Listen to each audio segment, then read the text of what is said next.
Okay, here's how I teach pullbacks if I'm talking to people from square one, okay?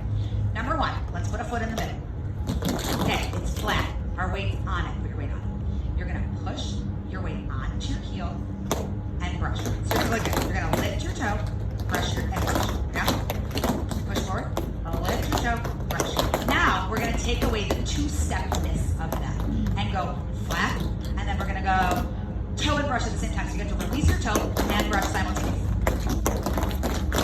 Now, we gotta build strength in this weird ankle front muscle that we don't usually use. That's what this does. Build strength until it's strong, until you really feel confident that that sound is coming out crisp and smooth.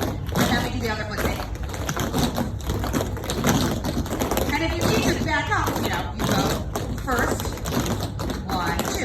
Then you shove those two actions together. Right? Okay. So the next thing we're going to do here is we're going to try that with both feet at the same time. So we're going to stand on both feet. We're going to release our toes. We have to. Because if we just go back, you scrape. Right? We don't want this scrape. We want to push our weight into our heel on weight. Now, that does not mean you are allowed to start like this. We cannot. I will not allow it. Will not allow it. Okay. Bad for your body in general. Okay. Also not good technique. So you're going to plie. You're going to release your toe on your way to the brush, and then we're going to land on our toes, right? That's all we're going to do. Yeah. Right? And guys, I'm not going to tell you this is like the best form for tapping. Be careful. Okay. It's, all right. So that's step one, right? And once you can get one, some people will take a year to get that, but that's the first thing you need is the one from G. So does everyone feel relatively confident about those? Yes. Okay. So then the next step, I would say, is we've got to learn how to do that same thing with all of our toes. Because though you can start flat-footed, if you're doing multiple in a row, you tend not to be flat-footed when it's time for the second one. So this is a different thing. Rather than this action, you have to understand that your foot has to get just enough off the ground before you try for the sound that it can make a sound. Does that make sense? So you're here. You can't go like this because again, you scrape. You have to release your toe just enough up front. It can be this much. It just has to leave the ground to then go and actually be able to make a brush sound. How do we do that? Well, we ask them to jump first so that they're already in the air before they try for that pullback. Now, the best visual that I can give you, which actually I believe came from Jermaine Salzberg. She's another mentor of mine, someone very close to me, if you guys know who Jermaine is. I used to assist her at Broadway Dance Center before I was teaching my own classes and all that. The visual of a kid on a trampoline, right? Because kids do not jump on trampolines like this. They jump, again, where they let their knees straighten and they're at their tallest. So everyone just do some jumps. But remember, like what it feels like think like you're on a trampoline where your knees are allowed to straighten in the air. Yeah? Yes. That's where we're coming from. So now let's go jump, jump, pull back. But here's what you can't do. You can't get all this momentum and then get nervous and stop yourself because the whole point is to leave the ground before you try for the jump. Right? Jump, jump, pull back. It's really fun with like things dangling on me too. We're adding weight. Okay, ready? 5, 6, 7, we go. Did that feel better for anybody? Now, here's something that I already saw in this room that I know you are going to see from your students, which is to kick forward to go back. There is not time. Gravity is in the way. Okay? You don't have time. So to go like this is unnecessary. You've got to think about slicing your foot backward, not kicking front first. Yeah? Up and back, not front and back. 5, 6, 7, where you go. I already saw the people that were doing that and not doing that. Now, whether it came out or not, I'm not sure. But you have to listen to yourself and find out. I usually, by the way, if I were doing this, I would make everyone do it in a circle, if I were teaching this in class. Okay. So do we all feel okay about the technique of that? Because once you can do that, that's when you can then get a bunch in a row, right? So then you can have them go in a row. The next step is to learn switching pullbacks, in my mind, right?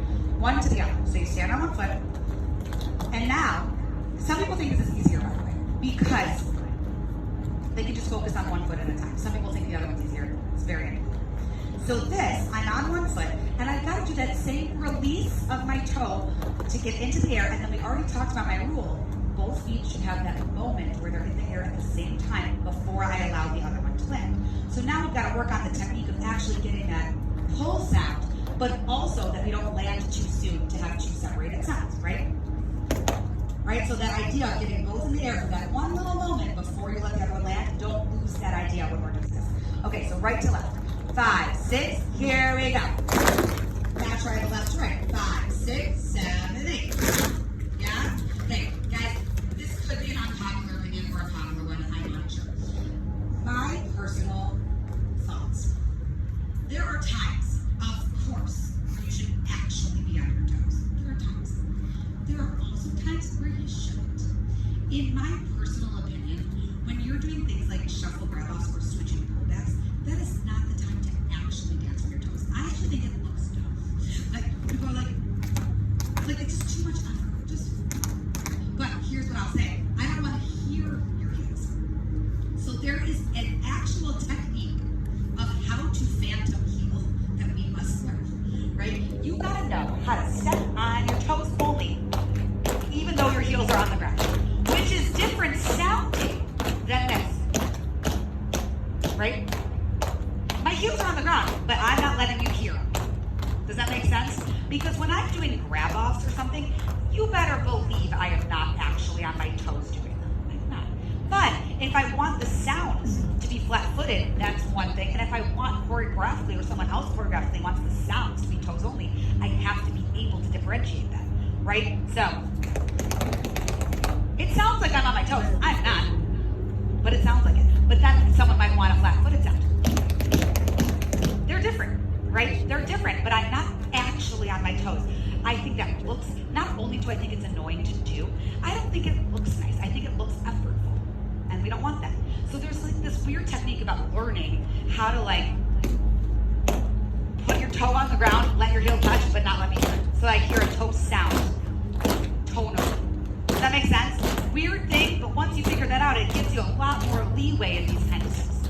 So, right, so if I'm gonna do 2 in a row, I'm really not going for my toes like that. I'm really not. But I am landing on my toe sound strategically. Does that make sense? So now try just from the right to the left and then the left right. Ba-da. 5, 6, here you go. Ba-da. Yeah? Just up, down. 5, 6, remember get both your feet in the air before you let one land. 5, 6, 7, 8. Yeah, we're getting, the second time was better than the first. I did hear some flat-footed landings and I don't want to. So you have to find a way to not let me hear it even if your heel ends up on the ground, right? Okay, so then we've got hopping pullbacks, same idea, but one foot to the same foot. What I do with my students sometimes, if they're like old enough and cognizant enough to handle this, is sometimes they really struggle with this, so I actually have them hold one of their feet because they so badly want to land on the other foot. If you have one of your feet in your hands, you will understand that it's the other foot doing the work. So that is an option, but just try it. Ba-da, one-footed pullback. 6, 7, you go. Now the other foot. 5, 6, 7, 8. Okay, now let's talk about a double pullback, right? A double pullback is a brush, a switching pullback, which we just worked on, and a step. It is not a let's cross our fingers, go into the air, and hope for the best situation. People think it is not, okay? We need to go up into the air after, okay, here's the thing. There's a million different rhythms, but when people just jump, that's lovely for that rhythm, but it only gives you that one rhythm. And the second you need to separate it in any way, it is not conducive to that. So that is not how I teach double pullbacks. I teach them. I think it's so, this is for wings also, by the way. It is so important for someone to understand what each of their feet is trying to do before you just jump and try, right? There's no reason to just be like, yeah, just try, you'll figure it out. No, we need our feet to understand what they're doing first. Okay, so we're gonna brush. We're gonna switch and pull back from left to right, and then we're gonna step.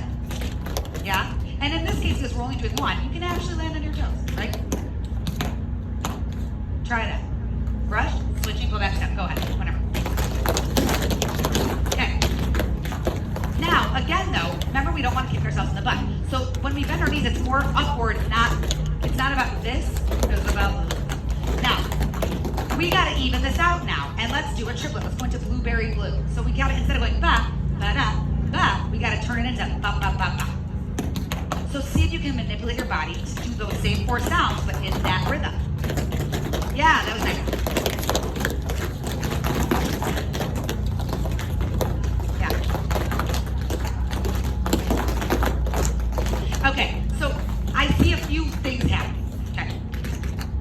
One is that I see us trying to go from side to side. No, don't.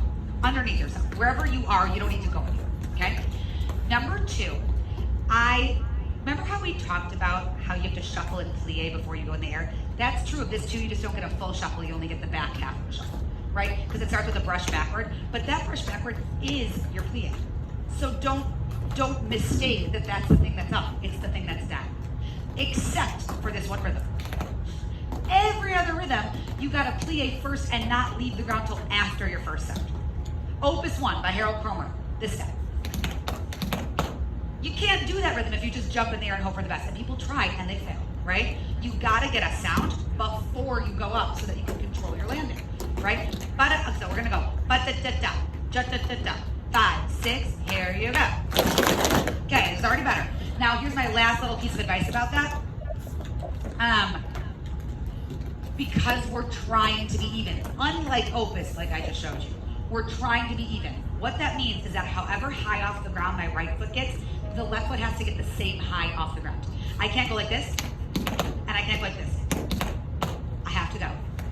And just, if I'm going fast, if I'm going slow, right? It's like small if you're going fast, big if you're going slow, but both knees have to make the same amount, the choice to be the same amount off the ground, and your feet, right? So 5, 6, 7, you go. 5, 6, 7, you go. Now try the left. 5, and by the way, you might like it better because it's really the right pullback. 5, 6, 7, 8.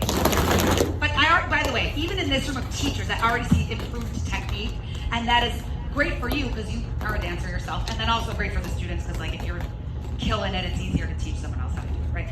So that's how I would teach a double pullback. And then once they get it, they go this and make it both feet close, both, not one, both feet closer to the ground. And then eventually, like I said, the only change is when if you want bra, bra, bra, bra, that is the only time where you may jump first and then flutter your feet into the air. But any other rhythm, you should be playing and using your first sound before you enter the air. Does that make sense? But when you want just across the floor, like light little pattery ones, then you can jump first. But again, teaching it this other way is still better because it still teaches your feet to go one at a time, right? Rather than both 1, 1, which I'm sure you guys hear all day long. It's 3 sounds instead of 4, right? So that's how I would suggest teaching pullbacks, and then you can say, okay, we want this specific rhythm, so now you can jump first. But again, not kick your feet forward to go back, up and back. There's no time, gravity, right? So does that all make sense? Pullback wise, and then when you're doing shuffle grab-offs, anything with a pullback, same thing, right? You do the shuffle as your low point, and then you have to do all those things. That action, so if your kids have this problem where they scrape, you gotta tell them to sit around while they're bored, like this. That's like the antidote to this, yeah? If your kids go like this, then you gotta tell them, even though it's bad technique just to get them to do it, to kick themselves in the butt. Because they have to understand that their feet have to get off the ground, right? You can't, it's my condescending pullback lecture, I say it every day. You cannot land unless you've left the ground. And the second sound is a landing sound. Does that make sense? We have to leave the ground to land. So, if they need to go and like kick themselves in the butt to get it, let them. If that's not working, hold their hand if they're scared. Jermaine used to do this, and now I'll do it too. She'll stand behind someone and be like, kick my foot. You know what I mean? Like, yeah, exactly. That's only for the people who are doing this because they're never actually, they're too scared to get their feet off. Does that make sense? So if you're scraping, that's when you're gonna have them work on this until that front ankle muscle gets strong and they're used to it. If they're not getting off the ground, you tell them to kick themselves in the butt or kick your foot behind them, right? Those are sort of what I would say for those specific 2 problems. If they're kicking forward to go back, you just have to make them start in the front of the room. Like make them start at the mirror so that they can't kick forward or they're gonna kick the wall. You know what I'm saying? Like you just have to kind of get creative about it depending on the problem. But that's what I would say.